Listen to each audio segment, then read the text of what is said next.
Hey friends, I'm Abigail. And I'm Cassidy, and this is 10 to Thrive.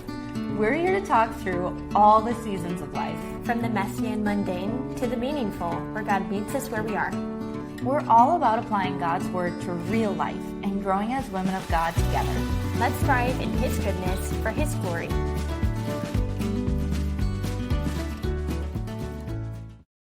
Hey guys, Abigail is back with us today. I'm so excited to be back with her and having conversations. Today we're talking about how it feels like a competition to see who's busier. So it's like, I'm busier than you. We're going to dig into it because we're sick of hearing how busy everybody is.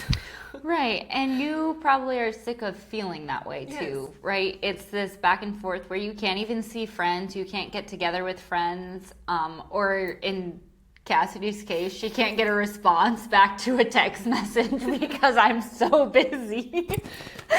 But yeah, why is that? For the most part, you know, when we look at our schedules, we probably don't think we're adding in really unnecessary things. I mean, really give me a quick example of your day. Oh, like a rundown of what do I do every day? Yeah, a real quick. Well, I mean, it starts with taking care of the kids, and now we have preschool with Tucker. And so breakfast, Declan, my youngest, goes down for a nap, and we do preschool until lunch. Then it's lunch, and then nap time, and then we have playtime, dinner, bed. Yeah. Like, that's the rundown of our days. And that's the schedule, and it's like, you know, you might be listening to this and thinking, oh, playtime. Playtime is very important. Oh, it's intense. Yeah, it is so important for little kids. And so you look through that and it's like, well, there's nothing I can really cut out. Like all of those things are important things. Important and necessary. And in between, like, just being like motherhooding, that's like my plain, like, this is what I have to do every day. Mm-hmm. And here I am, like, sitting in between nap times or when they're watching a show for like 30 minutes. I'm trying to jam in a bazillion extra things. Yeah. And so that's what makes it feel like, oh, I'm so busy. And so when we go through, most of the things in our schedule are pretty non-negotiable. Yeah. The American Christian is booked and busier than ever before, yet seemingly accomplishing less than ever for Christ because we're too tired and have a packed schedule. But I wish I could. Right? That's so convicting. There's so much that we feel like we could be doing for Christ, but we can't because we have too many checklist items. And I mean, even asking for, like, so my husband and I, we did the VBS this year. We were the VBS directors, and trying to get volunteers was like pulling teeth. And the number of people that said, like, oh, I wish I could, or like, oh, you know, I'm busy this night, so I just can't help it all the whole week. Oh, it's so frustrating. And it is frustrating, but then on the flip side of things, it's like, you know, maybe this would have been one extra thing that would have really set off their schedule. So, like, I don't want to, you know, pound on anybody for saying no, because that's kind of what we're going to be getting into is saying no to things. But it needs to be done with discretion, right? Yeah. And we need to know, what should we be saying yes to? Right. Like, is busyness an excuse? Yeah. Like, I think that's when it becomes the issue. Yeah. Absolutely. Okay. So then what is our result here? Our heavy schedules and to-do lists might have us feeling stressed, pushed to the max, tired, emotional, grouchy, overwhelmed, or maybe you actually feel just right. You know your schedule is loaded, but it's manageable. Yeah, it's a good busy. Yeah, a good, healthy busy. So why is it that we feel this way? And I would say that the biggest reason is we're not prioritizing the main things. Cassidy really did a great job showing her day. And be honest now, do you feel like for the most part your schedule is manageable? Oh yeah, right now I think I have a sweet spot.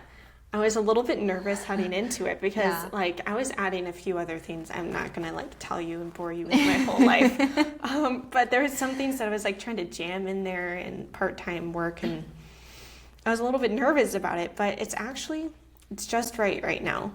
Yeah, I'm enjoying it. It's just right. You're enjoying it, And that is where you've gone ahead and you've made the main things the main things. And I think that too many of us, and myself at the top of the list, this is what has inspired this episode, is because I have not made the main things the main things. We cram in all these extra things that we think we should be doing or we just want to be doing. And it starts to make our schedules feel unrealistic. And it is unrealistic. Remember that you're just one person. Okay, you're not intended to be everything for everyone always. We try to do that. I think especially as women, we feel like I need to be the super nurturer and I need to save the world and be everyone's mom and everyone's help me. And it's like, no, that's not. Yeah, your home is your mission first. Yeah. So, who better to look at than Jesus? When you really think about it, we don't really know anything about Jesus up until he was 30 years old. We have like 2 accounts of when he was a kid.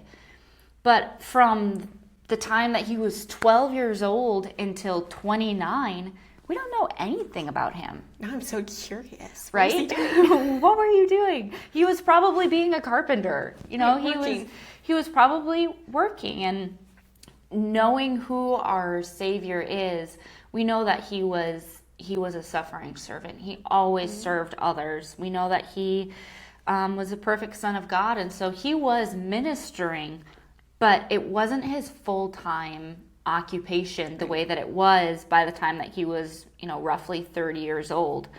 So for most of his life, he was the son of a carpenter. He only spent about 3.5 years doing his greatest ministry. He was not everything to everyone all the time. It was a specific appointed time. And that really hit me too, of realizing like Jesus's work was so important and he was the most capable person, but yet he still had an appointed time and an appointed season. Yeah. I was just reading through Matthew and Mark this week. And so Jesus's ministry is kind of fresh. But you do see lots of times that he was super busy and healing so many, I was thinking about the crowds that he was healing. Did he turn people down if he couldn't fit it in a day? Yeah. I was trying to think through all of these things, but even he had all of these big crowds, but he still took a step back at the end of the day to rest, to go pray. Yeah. And you see him, Jesus went to the mountain. It says that he rests. Yeah. And so even in the midst of his busy ministry, full blown, we still have examples of Jesus taking a step back. Absolutely. And in that, taking a step back, seemingly he was not doing his carpentry while he was in his ministry. Yeah. And that's another thing is he had, for a while he worked, and then when he entered into, his true ministry, that went away. As far as we know, as far as we can tell, that went away. And again, that sticks out to me coming, and Cassidy is the same way, coming from families who have family businesses. Jesus was a part of a family business. And at some point he said, okay, I'm done doing this now. I'm going into a new ministry. I'm going into a new work, and I'm no longer going to be available to help Dad with the business or help my brothers with the business. I wasn't there, so maybe that's not exactly how it went down, but that's how I'm going to take it. Mm-hmm. So while you are under your parents' roof, the main thing may be to serve God and obey your parents. So right now we're going to talk a little bit about what are the main things and being able to keep those priorities straight. Because when our priorities aren't straight, that's when we feel busy and stressed out of our brains. That's so good. While you are in college, the main thing may be to serve God and do school. While you're a new wife, the main thing may to be serve God, love your husband. While you have small children, serve God, raise your children to love the Lord. Other investments, other hobbies, and even other responsibilities that you think are really important may need to be pushed to the side or even be put away for good. As we go through seasons, certain doors are going to close, and maybe it's just for a short time, and then you get to open that closet back up and, pull from it again, or it's closed for good. Some possible signs that you're too busy, all right? You might be thinking, well, I have to do this, and, I can't cut anything out. Well, my question is, are you too busy, and what are some indications that you are too busy and this is not the will of God? Number one, you're constantly stressed. Number two, you're not taking care of your body anymore. Whether that is you're constantly having to eat fast food because you haven't had time to make anything. Maybe you haven't had time to do any kind of exercise, or you're noticing you're sick all the time. Those are indications that your health is not where it ought to be. You're not spending time with the Lord. You're too busy to read the Bible. You are regularly irritable, unkind, or grouchy. You are neglecting necessary family responsibilities. So I'm thinking to your husband, your children, or family members who may depend on you. You are making others around you miserable. If you are making everyone around you miserable, then maybe your busyness is no good. You have no business being so busy. With time management, you might not necessarily have too many things in your schedule. Your schedule might be fine, but you're just not using your time well, and so you're wasting a lot of time, and that's where things can really get out of order too. A lot of times that does happen, where everyone is going different directions, and then you're not even a family. Like, you're just a bunch of roommates who pass in the night. Right. I know this isn't for every family, so I'm gonna say it because I think it's so important to sit down at the dinner table together as a family. If you can't do everything, obviously I know some dads work later, but if you can make it a priority, we all sit down at the table, not in front of the TV, not in separate rooms, but sit down together and talk and be with one another. And I think that's something that should be prioritized. And right. And it's a lost art in the Western society. That's something that we just don't see anymore. And you might be listening, and one of the people who say, that's just not realistic. Our schedules don't allow that. Well, why? Yeah. Why doesn't your schedule allow that?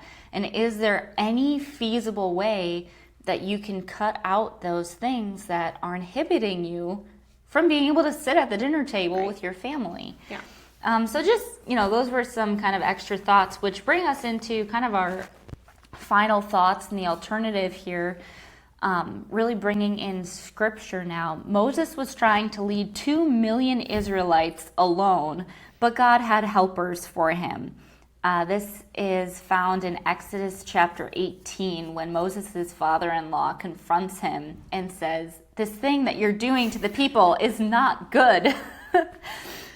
David had good intentions to build the temple for the Lord, but God said no. That is so good. I'm going to pause you right there, because we want to add in so many things into our schedule. Wait, but it's a good thing. It's a good and it's a godly thing, so why should I say no to it? Right. But this is a good and a godly thing. And God said no. He said no, not right now. Yeah, and that was found in 2 Samuel chapter 7. And, that task of building the temple, it didn't go undone. God had somebody else. And sometimes that will happen. So again, we're not trying to give you an excuse to never volunteer for anything. But if you're the person who's always volunteering for everything, maybe you need to say no at some point. And God will find another person to fill those shoes. Martha, yes. Martha had good intentions to care for her guests with great hospitality. But Jesus said that she missed the point, and that's in Luke chapter 10, verses 38 to 41. All of these things are good, but you may be trying to do these things that it's good, but it's not God's will. And when we're trying to do these things outside of His will, He's not going to bless your work or your energy as if He would if it was His will. The world is going to go on without us being a part of everything. Being busy is not a competition. God has a will and a purpose for us. Running around overfilling our plates is not it. Last year, I was pregnant and I was teaching and I was coaching. And at that point, I was busy, but I felt great. And I remember telling all my coworkers who were like, okay, pregnant lady. And I was like, I feel amazing. Yeah. And I did. I had probably more energy than I had ever had. And I 100% say that is by the grace of God. Every morning I woke up and I woke up and I said, God, give me the strength and the energy to do this today. And I truly believe that God answered that prayer and he blessed it. But I also believe that that was the season he wanted me in. And right now, that's not it. If I were to try and do that now, it would be a very different story. And I would be overrun and overtired, and it wouldn't be efficient or effective. And again, Cassidy, you were talking about your schedule, and you're like, I feel really good about it. I'm accomplishing a lot, but I don't feel overrun. And I think that is such a blessing and a gift from God to indicate that, yes, this is what I want you to be doing. Right. And even thinking about my season, Mom and I had lunch together this week, and she was bringing up a proposition of something that maybe she wanted to step into, and I was like, maybe I should step into that with you. I loved going alongside her and trying to do what she went. I love it. But sometimes it's like, maybe it should be a no. For example, I helped her on her flower farm for a season. Yeah. And then I had kids and nap time just wasn't allowing for it, and I had to say no. I was really disappointed that I couldn't say yes. That's not really a biblical example. But the thing that she was proposing to me was a biblical example. But it was just trying to decide, this is such a good thing, and there's so much learning to be had in this. Should I say yes to this? And it's trying to decide, is this going to fit in my schedule? I don't know. Yeah. I'm still praying through that, and I feel kind of stuck on the in-between. Is this a good thing? Maybe it's stepping into it and seeing if it's a good thing. I don't know. And sometimes I do think that is exactly what you do.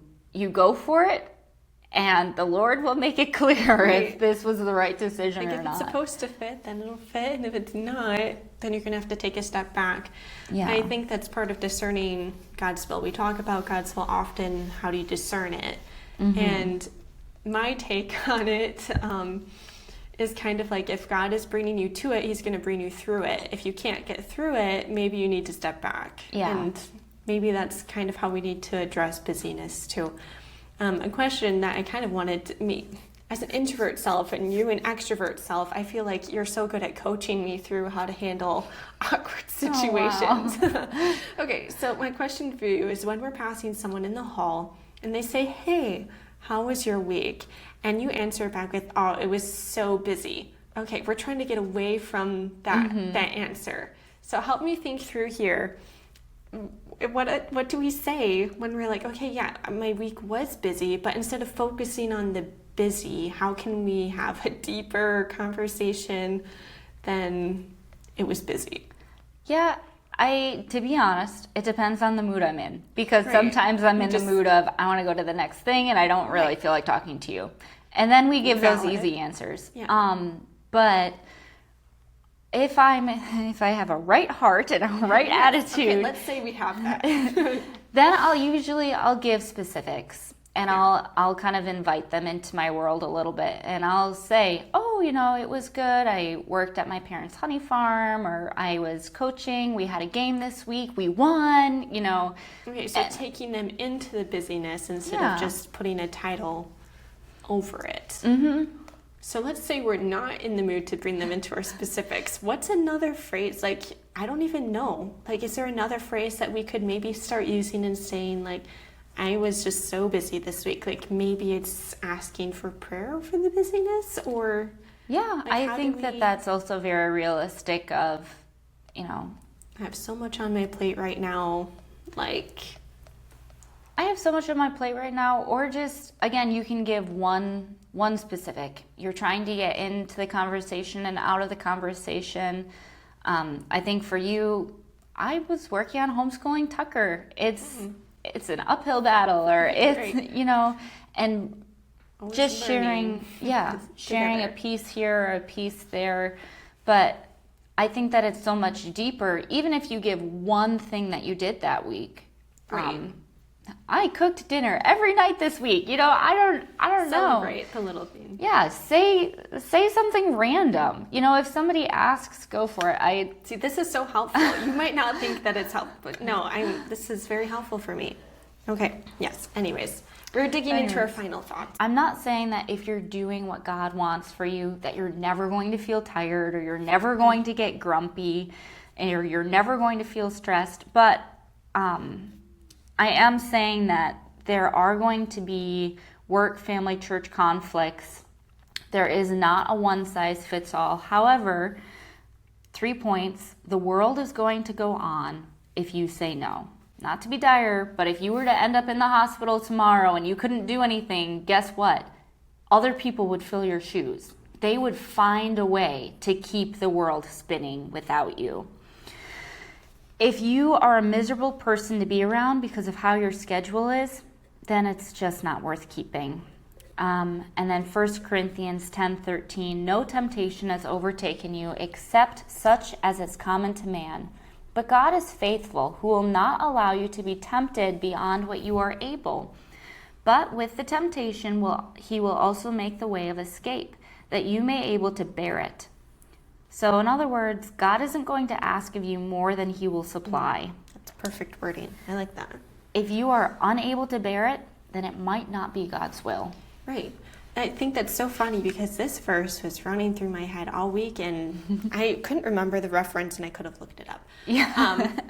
But yes, that was something that I was thinking that we should talk about. And look at, we got to talk about There it. it is. It's so perfect. God I knows. it's an often taken out of context verse, like, oh, well, God won't give me more than I could handle. Like, never. Well, he might, Yeah. but he's going to give you the strength and he will supply. Like, what did you say? God isn't going to ask of you more than he will supply. And I think that's a perfect way to put it. That, like, yes, he's going to maybe put a little bit more and stretch us, but he will always supply his strength for what we're going to do. Yeah, It's absolutely. so good. So yes, that is kind of our conversation on the busyness competition and some ways to discern, am I being too busy, and what can I do about it? Yeah, I love that. All right, our song of the week for this week is Fill My Cup Again by Cross Gray. That's what we got. So we'll see you next time. All right, bye.